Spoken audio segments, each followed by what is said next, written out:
нас на зв'язку Андрій Білецький, народний депутат України, лідер Національного корпусу. Вітаємо вас, пан Андрій. Доброго дня.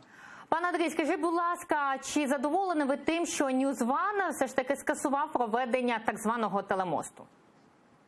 Ну так, з одного боку, безумовно, задоволений, я думаю, як і кожен українець. Але, розумієте, це вирішення тимчасової ситуації, але це не вирішення системної проблеми.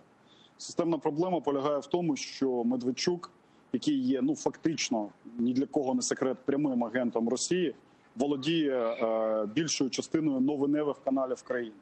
Системою є те, що ці канали, які фактично куплені за російські гроші, для того, щоб проводити тут російську пропаганду і без телемостів, в будь-якому разі будуть робити свою роботу.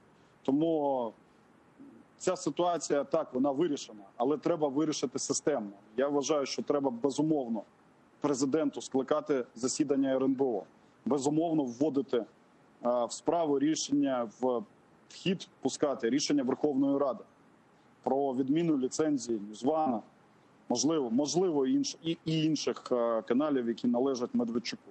Це буде рішення питань.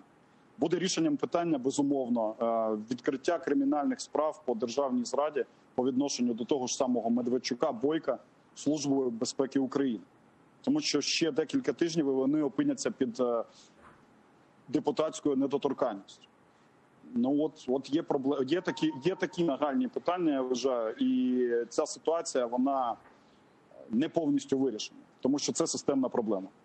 Чи взагалі відбудеться сьогодні анонсована акція біля NewsOne о 8-й вечора? Насправді ми в першу чергу, ми об'єднані націоналісти, йшли до президента, йшли до влади сьогодні, тих, хто безпосередньо відповідає за безпеку, в тому числі безпеку інформаційну. І ми до них, не до Медведчука, з ним все зрозуміло, він агент. Ми до них звертали свої питання. Робіть те, що у вас є повноваження, у вас є важелі, ви можете цю систему поламати. Робіть в цьому напрямку кроки реальні. Що стосується акції на 20:00, то, наскільки я розумію, вона відбудеться, і ми теж будемо приймати в ній участь. Хоча, знов-таки, повторюся, тобто зараз в цьому немає великого сенсу. Головний зараз сенс все-таки добитися того, щоб ця система була поламана, коли з одного боку ми ведемо війну з Росією, а з іншого боку, фактично, в значній мірі Росія контролює наш інформаційний простір.